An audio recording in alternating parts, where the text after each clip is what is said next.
Hello, welcome to Simple Cooking with Eric.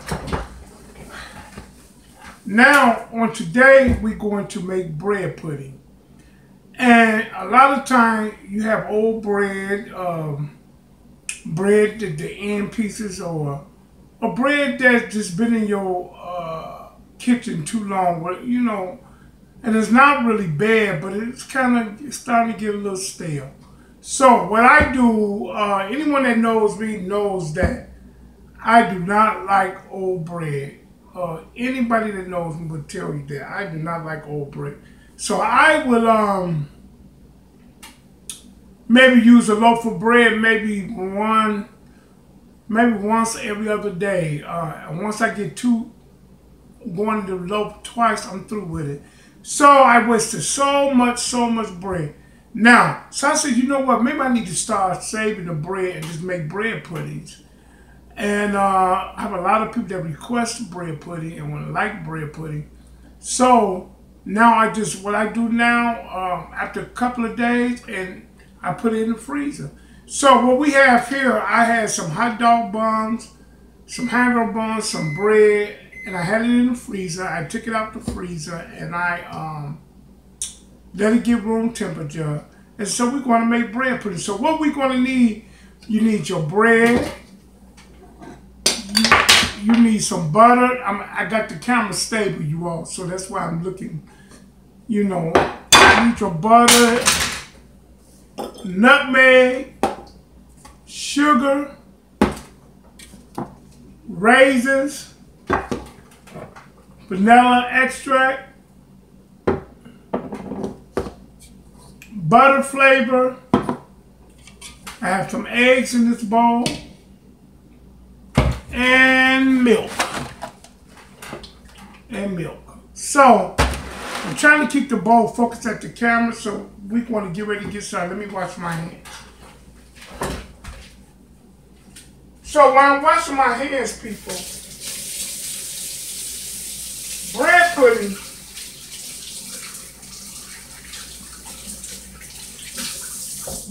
can be made, it depends on what flavors you like, but you could put anything in it. A lot of the new generation don't like bread. They wouldn't even know what bread pudding was, but I didn't even know that it existed until, like I said, I worked at the Queen of the Sea restaurant in Chicago, and I didn't know what it was, So what I'm going to do while I'm doing all this chatting and talking, I'm telling you people, simple cooking, simple. You can make everything so simple. And if you don't have a lot of, you want to make something sweet, just do. Now I'm adding a few raisins. Now, sometimes if you want your raisins to be plump in your pudding or anything you're making with raisins, you can always let them soak in some hot water and they will bloom or plump. They will plump up. So now we added our raisins. So now what I'm going to do, I'm going to whisk up these eggs.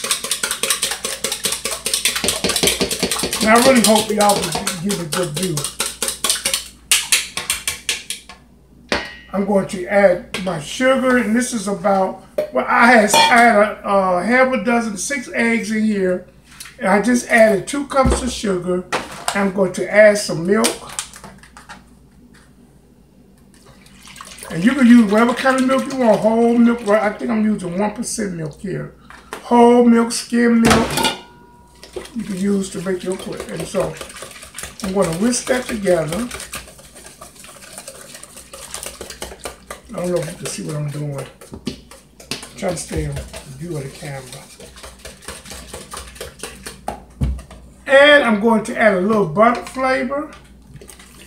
That was about maybe a teaspoon. And I'm going to add maybe a couple of teaspoons of vanilla extract.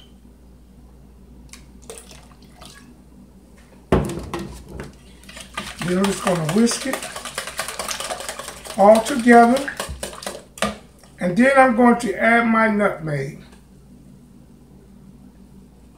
And probably what I want.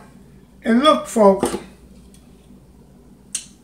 a vanilla bean came out of the vanilla extract that I just made.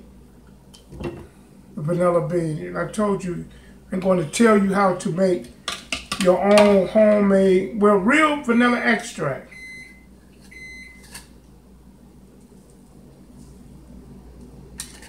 Now, some people will add cinnamon. I don't like the flavor of cinnamon too much. So I like the flavor of nutmeg more than cinnamon. So I use a lot of nutmeg, you will find out. So now I'm going to pour this in over my bread.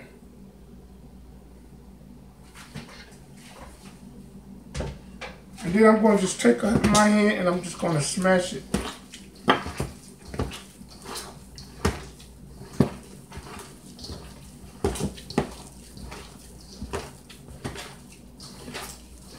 Now,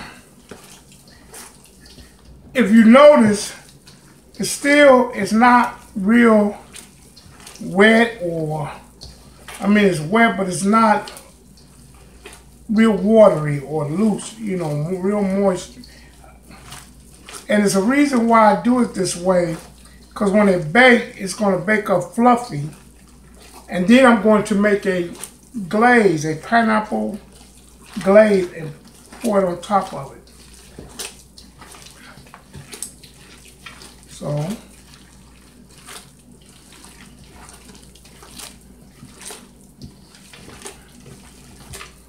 and listen, you have to use your hands sometime. Let me wash my hands.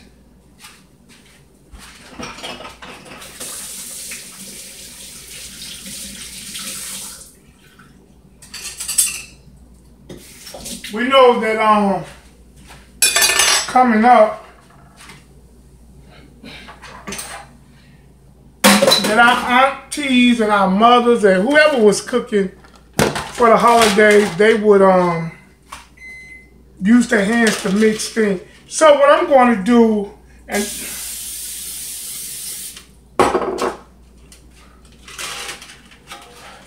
I'm making this for a couple of people. So what I'm going to do, I sprayed my pan, and what I'm going to do is put some of this in the pan, and I'm going to bake it at 375 for about 30 minutes.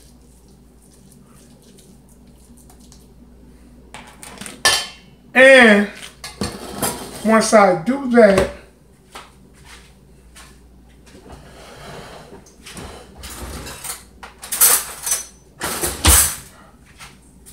now, and what I'm going to do now, once I put it in the pan, then I cut up some butter. So we're back, and we're now, and remember folks, I am working the camera, but we're going to check on our bread puddings. Look at those, look. As you can see, they're firm. They are firm, and oh my God, they smell so delicious. And you can kind of see the butter that I put the little pads in. There's a soak on through in it, but we're going to let these sit and rest while we make these topping. We're going to make the topping. Okay, so now coming back over here to my workstation. Okay. Now I have a saucepan. I'm gonna keep it on there. And what I'm going to do, I'm going to start this, and I'm going to put it on medium. This one a little tabletop,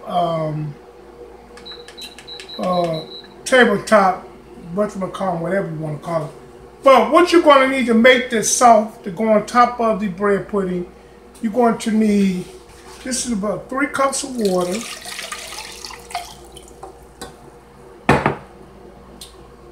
A half a can of pineapple, crushed pineapple, juice and all. That was a half a can.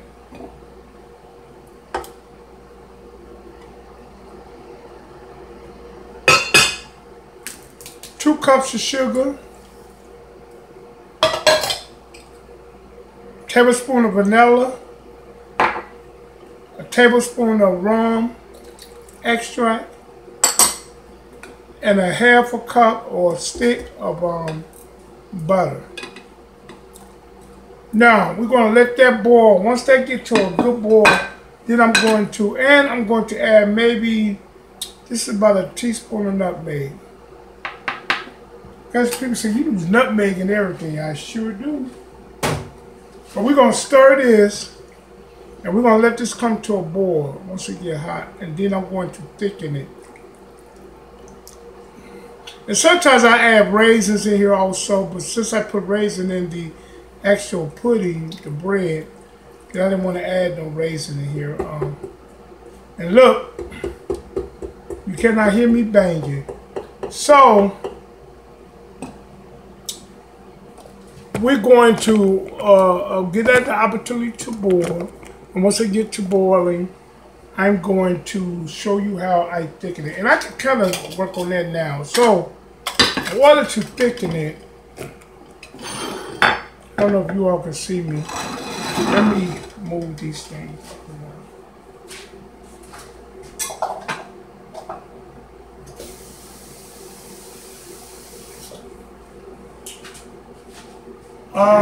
I'm going to take about maybe, this is going to be maybe like a cup of warm water.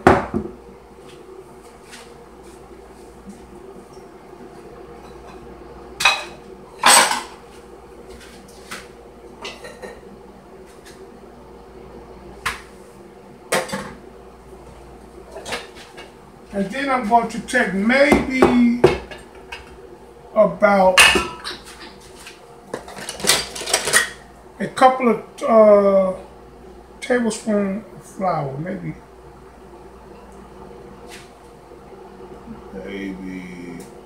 I'm gonna do about 3 tablespoons of flour. Hope you all can see me.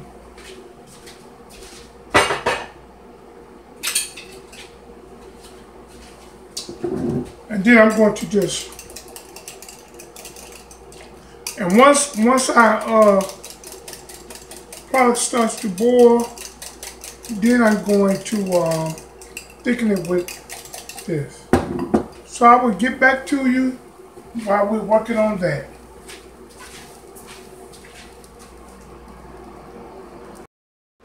So as we can see, it's come to a boil. And I don't want it to boil over, so I'm going to hurry up and pour it. And all that was with flour, or it's called like a white thickening. Flour, all that was flour and water. I used to make that thickening. Now I'm going to turn this down.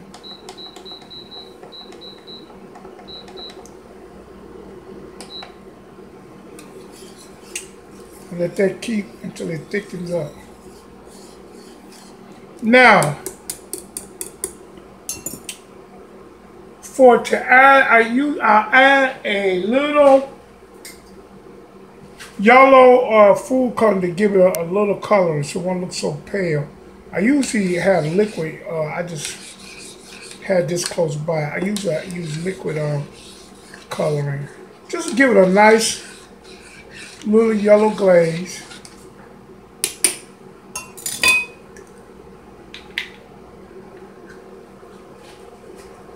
But nothing but, like I said, liquid coloring. See how it's thickening up now as it cooks, and I tell you. And like I said, folks, you can add raisins if you like to add raisins. But I usually, if I add raisins in the pudding, I won't add it in the... Now, what's going to happen, people, when I put this over the pudding, and as it cools down, it's going to gel up. It's going to get thicker, a little thicker. Let me try some.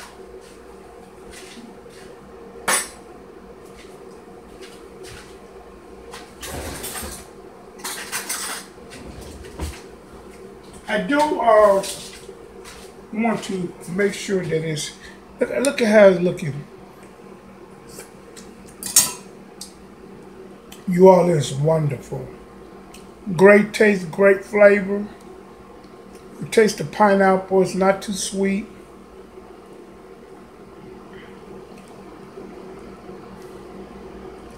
Now, I'm going to stop it, then we're going to put it over our pudding. So I'm going to turn the camera toward one of the bread puddings itself, as you all can see.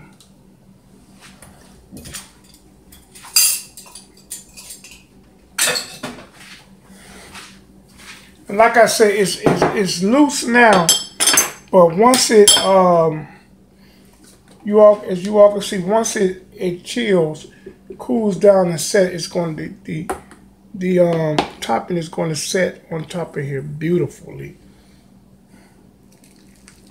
Look at that, doesn't that look wonderful, people?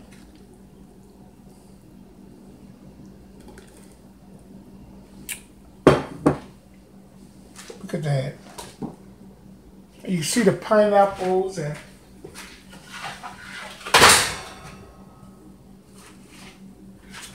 I'm going to put the more topping on these other ones, and then I'm going to let them, as you can see, and look how nice they baked up. And the reason why I spray the pan so that they can easily come out, because a lot of times puddings seem to stick to the pans, and I just believe that I wanted to be able to come out easy for you.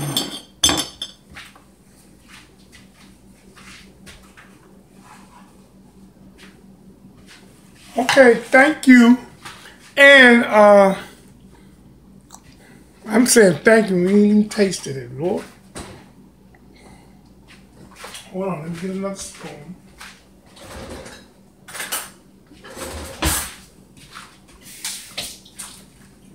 You all, you know, I'm all over the place trying to run the camera and cook and all this other stuff.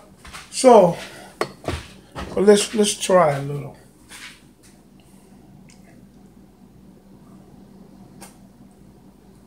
Oh, look at that. And I'm not a bread pudding eater, so.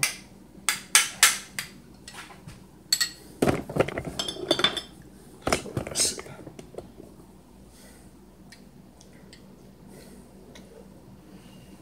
Hot, people.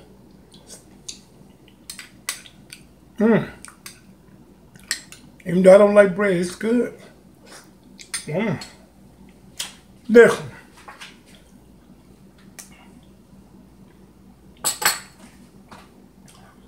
When the holidays come up and it's not that expensive to make, just to save your bread, your end pieces, just get a Ziploc bag, start storing them in the freezer.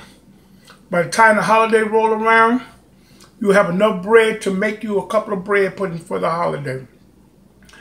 The older guests will love it. The new guests, the younger generation, tell them to try it, but it's very good. Thank you for watching. This is Simple Cooking with Eric.